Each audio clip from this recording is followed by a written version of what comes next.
For Metro League football, basketball, baseball, girls soccer, track and field, bowling, and even more than that.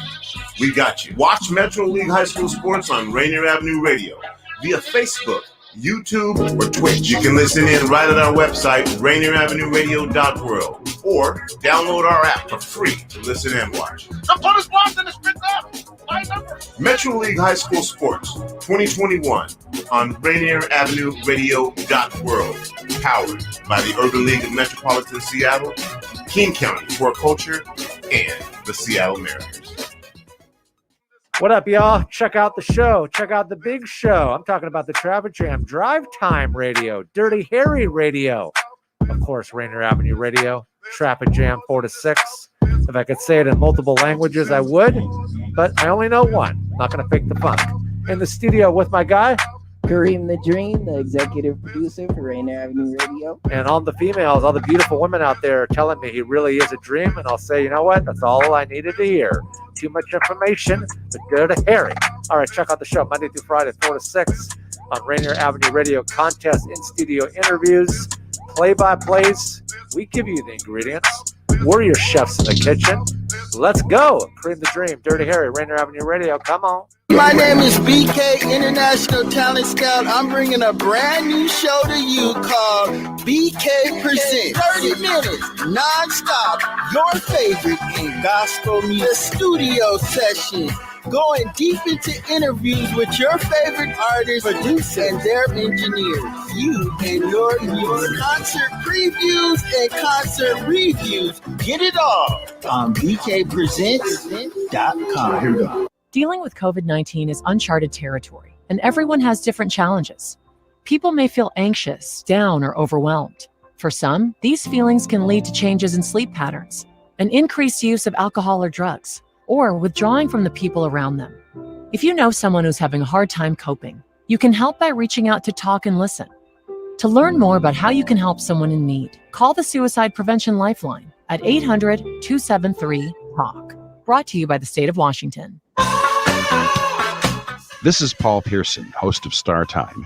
And when I'm not shouting, "Ba-dee-ya" at city council meetings, I'm listening to RainierAvenueRadio.world.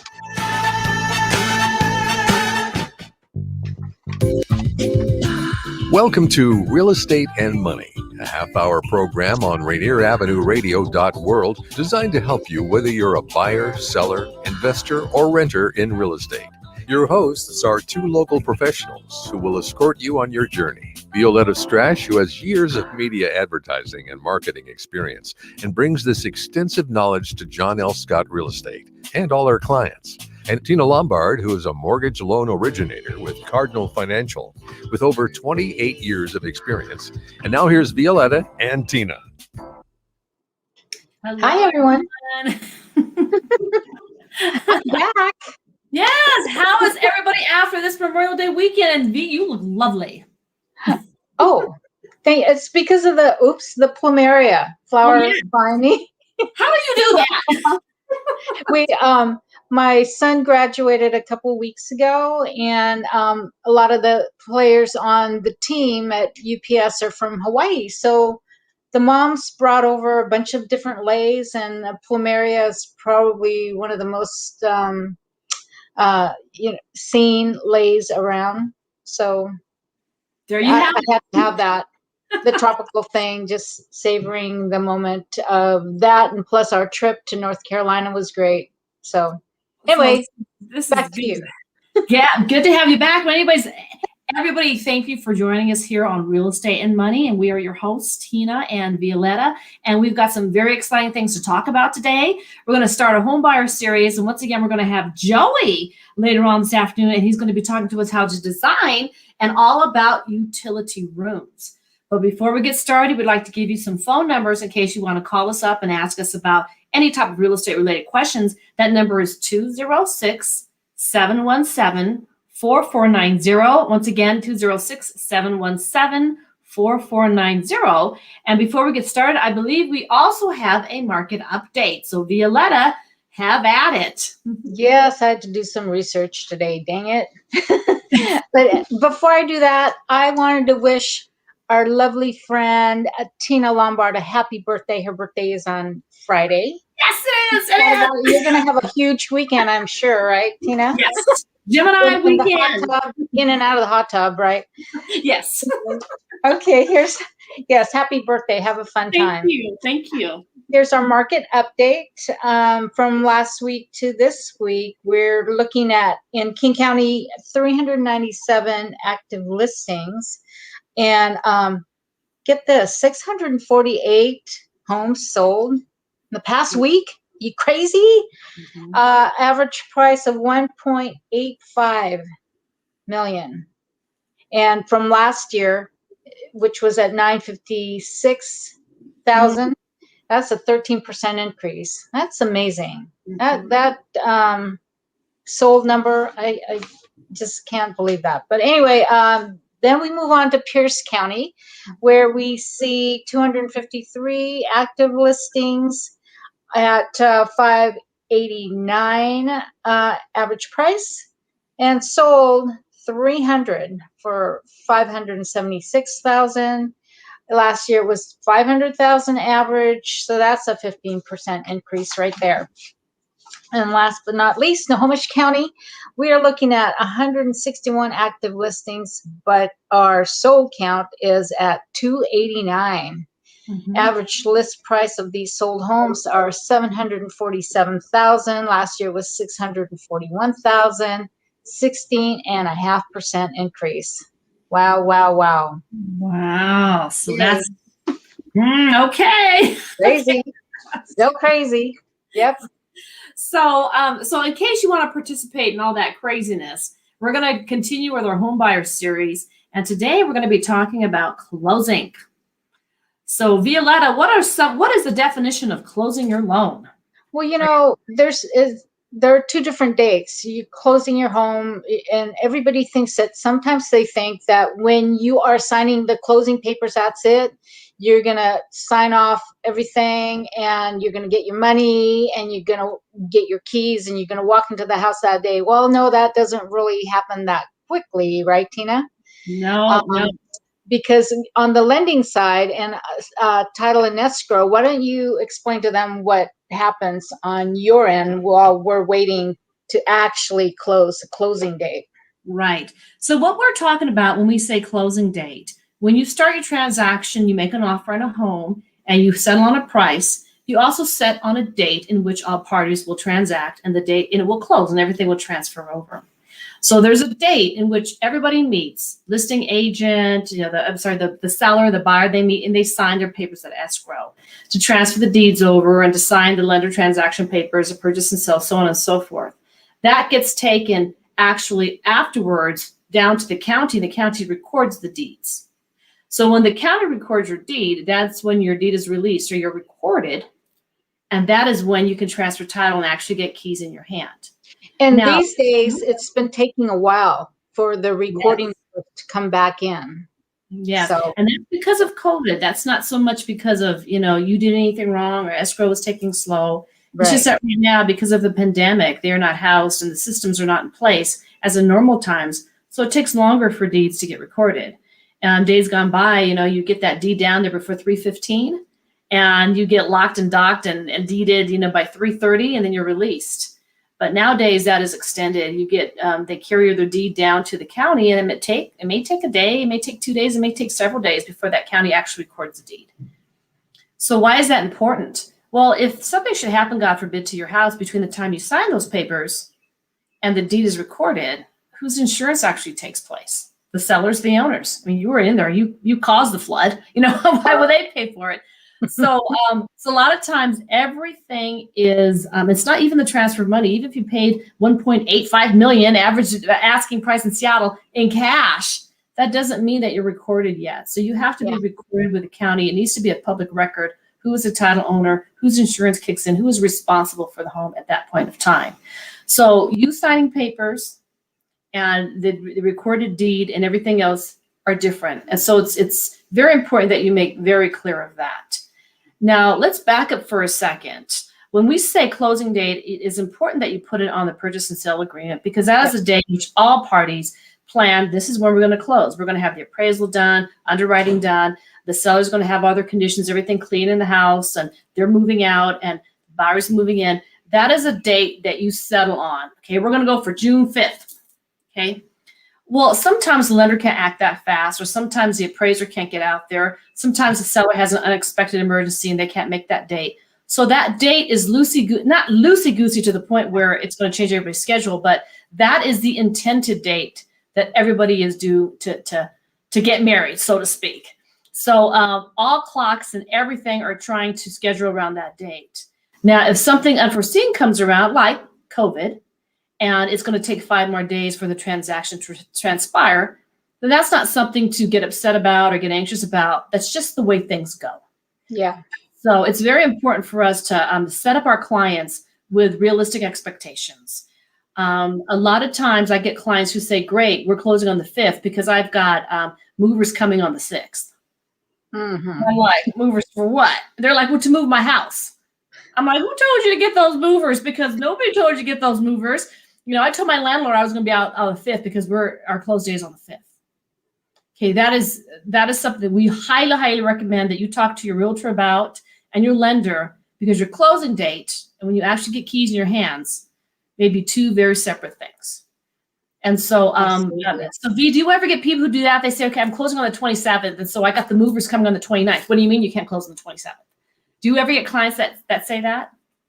Oh, yeah. And, you know, it's a matter of you as an agent communicating with your buyers that, okay, it's going to take an extra day or 2 for title to be recorded. And so don't worry about it. We'll figure something out, but don't schedule your painter to come in and, you know, do a fresh coat of paint or whatever you want to do to the house or the movers or any of that until you actually have the keys. You know, everybody knows that it's closing on time or a day later, but don't get antsy. It's going to happen. And the agent communicate always with your buyers till it's all done.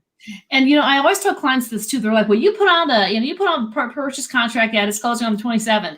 Well, the thing is, lenders, we don't ask you to pay that first month rent. So we usually have you go to the first of the next month following your signing and skip a month. So if you close on the 15th of the month, then you go to the first of the next month and skip it. That's your first payment date. And the reason being is you get 30 days to tell your landlord, schedule movers, do whatever you have to do.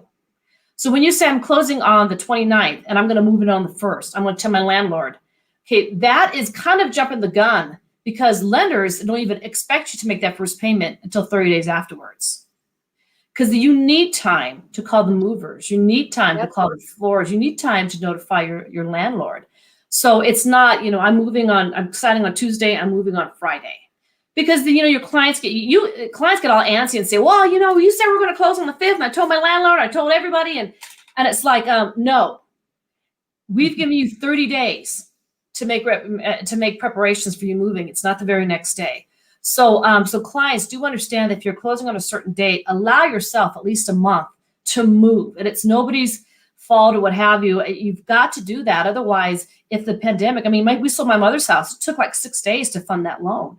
You know, and I just know as a seller, we're like, oh my gosh, you know, but the thing is the county could not move any faster.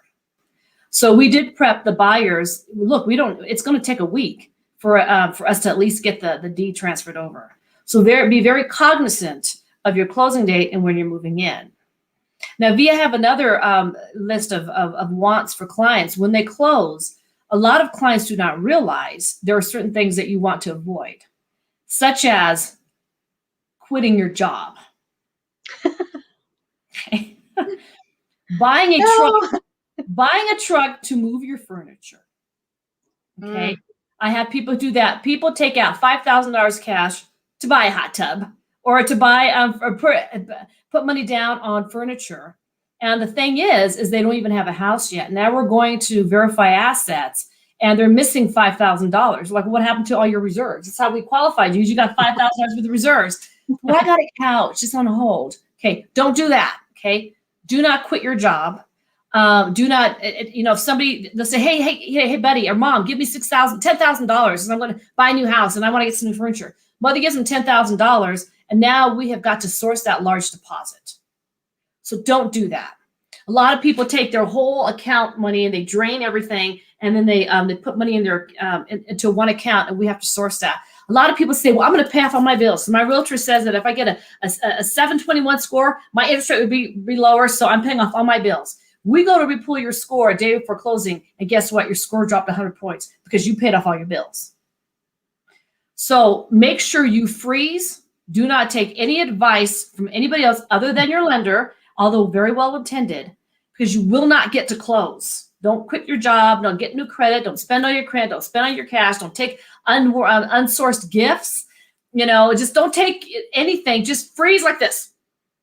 Okay. And then when you go to close, make sure you've got your ID with you. Make sure you've got your IDs with you. Make sure you've got your cash to close. Make sure your lender tells you what money you need to bring cash to close. And don't go in there forcing when we're going to close, when I'm going to move. I've got painters, I've got movers, I've got landscape. Don't do all that stuff. Don't even have that conversation till you have the keys in your hand. Then you can then you can go through with that. Yeah, and what I do is I call the title company first thing in the morning, the day of closing, and always checking even the day before. And I go, we're going to close on time today. And we've got the recording numbers into the county. We're just waiting, and maybe it'll be this afternoon. We'll let you know. And as soon as I know, all that information, they could tell me it could take another day.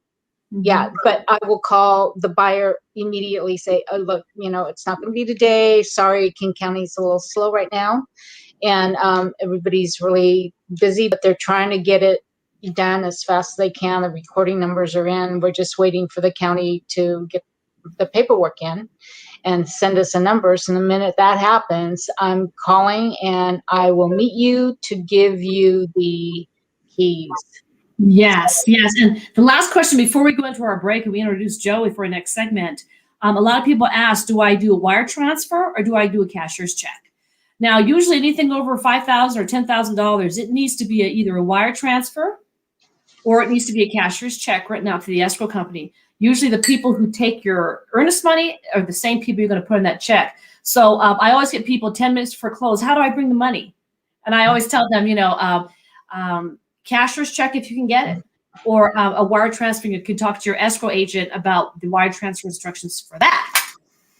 So anyways, we're going to go to our next segment, and Joey's going to help talk to us a little bit about what clients do ask him about as far as closing and when can they paint, when can they design, but also he's going to be talking to us about utility rooms and modern day uses of utility rooms.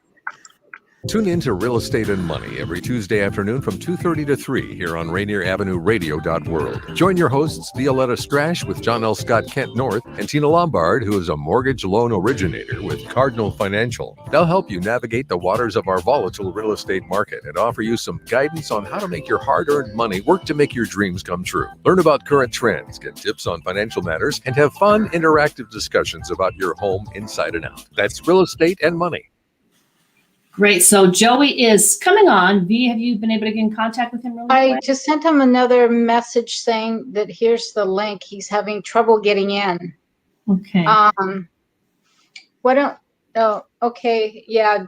Daniel, I just sent him an email with the link. So hopefully, let me call him. I turned off my phone. Go ahead, Tina. Keep talking. Okay. So what people want to understand is, what are some of the things that you concentrate on after you close your loan? Well, after you get in your keys in your hand, then that's when all the excitement begins. You want to start shutting down, your landlord and that sort of thing. But you want to find out from your realtor, and even at escrow, you want to ask, who are my utilities? Is it Lake Haven? Is it Seattle City Light? You want to find out mail. Are there any mail keys? Do I need to go to the post office and sign anything as far as mail? So you want to make sure your mail is transferred over. And that's like the most important thing, is you don't want money and stimulus checks and all types of fun stuff going to your old address. You want to go ahead and change all your IDs. You want to make sure that your work knows where you're at, all your emergency phone numbers. So make sure you've got that. Make sure you find out who the utilities are. I went for 3 months not knowing where to pay my HOA. And it was right there in my lending packet. I'm a loan officer. I just didn't look at that. So make sure if you do have HOAs that you actually know where to pay. A lot of times it's good to set up all your automatic payment immediately, your mortgage, your water, your heat. And the reason being is because all of these utilities are new and you don't even know where to pay them or how to pay them, what account numbers. So if you set everything up for automatic deposit immediately or auto pay, it will make your life so much easier. Now, a lot of people, when you move into the house, if the house isn't staged, you want to look at the house and see if you want to paint the house. You want to make sure that you've got flooring taken care of.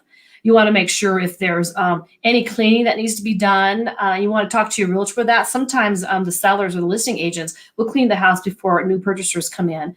So, you want to take a look around, a walk around and see if there's any inside work that needs to be done, like painting, like flooring, like cabinetry, like plumbing, any type of decoration that could be taken care of before you move in the heavy furniture or before you even move in.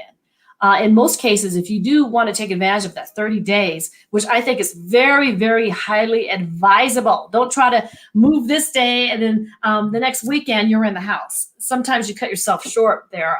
You're doing it because you want to avoid to pay rent somewhere and pay mortgage somewhere. And okay, that's cute and dandy, but we already give you a month to do that. But take that time to go and clean the house, figure out what furniture goes in your house, buy new furniture at that point. Get painters in there, estimators in there, get things hammered in, get things screwed in, get their landscaping taken care of. Find out where the parks are, where the schools are, where the hospitals are. Change your email address, change your address, your physical address, change your IDs, change your billing, your bank accounts, your credit cards. Tell all your friends, put announcement cards out. And really take the time to do that. The more time you spend doing that or take the time to do that, the more easier your move is going to be. I can't tell you how many IDs I lost, how many checks I lost, how many important pieces of mail I lost because it was going to my old address, even my insurance, even my medical insurance. You just don't think about these items until you move and you're missing your bank statements for 2 months. And you're like, what's going on here? So take the time to do that after closing. It's not, bam, I signed. The next day, bam, I'm in a new life, a new world. You need to allow yourself transition time. So V, how do you find, keep going because now I have to send it to another email address. Oh, okay. Sorry. Yes, but you do want to do that. Now, another thing that people do always forget about, or it just doesn't cross their mind, is when you sign your closing papers, there's always your first coupon of where you make your first payment in the following month. They always try to put that on top of your loan papers, because when the month comes when you're needing to make that payment, people are like, well, where to make my payment to? Where to make my payment to? I'm not on auto pay. When you leave the lending table, I sometimes have my clients take out that first coupon payment and take a picture of it on their phone and put it in their calendar so that when that first payment comes up, you know where it's at. So make sure you make that first payment. A lot of times you may not be able to find your loan officer the day that you want to make that payment. And you'll be running around for 1 or 2 days trying to find that loan officer to tell you where to make your payments. And a lot of times they don't know because it's now into servicing. And a lot of times your loan has changed its number. So your loan officer has to do just as much work as you to find that loan. So when you leave the closing table, you make sure that you've got that payment coupon on your phone and in your calendar, and give it to every one of your kids if you need to, and make sure that everybody can remind you where to make that first payment and set up that auto pay. Okay, we got Joey. Oh my right. I'm so sorry for the technical difficulties. You're looking good, Mr. Joey. Now we know. Hi. Hey, and just everyone, let's wish Joey a happy birthday a few weeks ago. He was in Palm Springs, right? Oh, yeah. Yeah, it was lovely and marvelous, and can't wait to go back. Okay, well, we got 5 minutes. Okay. I see. Well, tell us, Joey, what should we do? Yeah. What's going on with utility rooms these days? What's a trend? Well, the trend is the bigger, the better. They people and not necessarily the largest of homes, but the idea of the laundry room is just there as a utility room is long gone. People want. Right now, I'm doing a project in which the utility redouble the size of the laundry room because it's also going to be a craft room and a storage room. And there so we took the closets out of the hallway because they weren't really necessary, and we increased the footprint of the utility room, and we're making it really nice. So the same amount of effort and money that is going into the guest bathroom, for example, is going into the utility room. A lot of counters for folding. You put a sink in there. There's going to be a steam closet. Oh, So yeah, nice.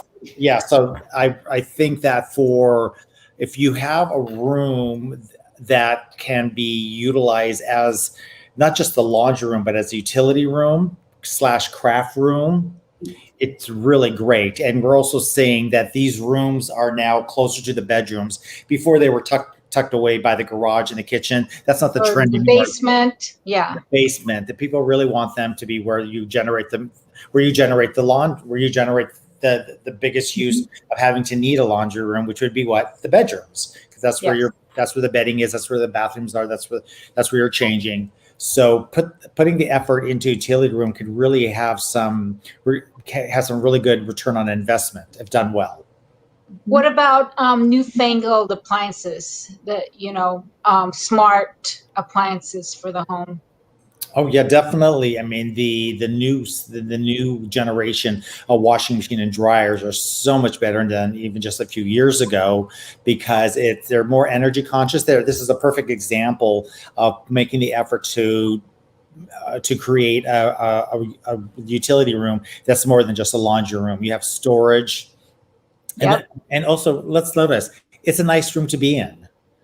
And so a lot of times they were quite ugly, and you just went in there, did your laundry, came out, and you didn't pay any mind to how the room looked. But now that people, especially through our COVID months, people are spending a lot of time at home, and they want every room to look nice, including the utility room. So it is worth the effort. I think the return on investment is special, especially if there's a window, like in the one I'm doing now. We put a window in it. Oh, so it comes up, and plus it's also going to be a craft room. Nice. Wow. Yeah. Okay. That looks really That's really cool. That room, yeah. That's very similar to the floor plan of the room I'm doing now, except instead of the cupboards above the washing machine dryer, we're doing open shelving. So really quick, Joey, in those type of situations, as far as the flooring is concerned, you want to have more of a waterproof floor? Well, actually, what we're doing in the project up north is we're running the same wood floors that are in the hallways, and throughout the house, we ran them also in the utility room. Mm-hmm. Okay. Because there's really not that much of a concern for water damage. Okay. Okay, I think, sorry, that's all the time we have right now. Sorry we couldn't get Joey on soon enough. I'll get, as long as I can now get on this way, I think we're good for next time. Okay, yes. We'll see you. Joey will join us every month, the first Tuesday of every month. So he'll have all kinds of tips and new ideas, and it'll be fun. Always exciting to have you, Joey. Thank you so much. I have a topic. The family room is no longer just for watching TV. That will be the next time. Okay. Yes, I love that. Okay. Thank Bye. you. Bye. Thank you. Bye. Go ahead. You've been listening to Real Estate and Money with your hosts, Violeta, Strash, and Tina Lombard. For more information, call 206-717-4490. That's 206-717-4490. Go to the Rainier Avenue Radio.world website to find the Real Estate and Money schedule, or tune in to our live show every Tuesday afternoon from 2:30 to 3. We will help you find your dream home. See you next time. Bye.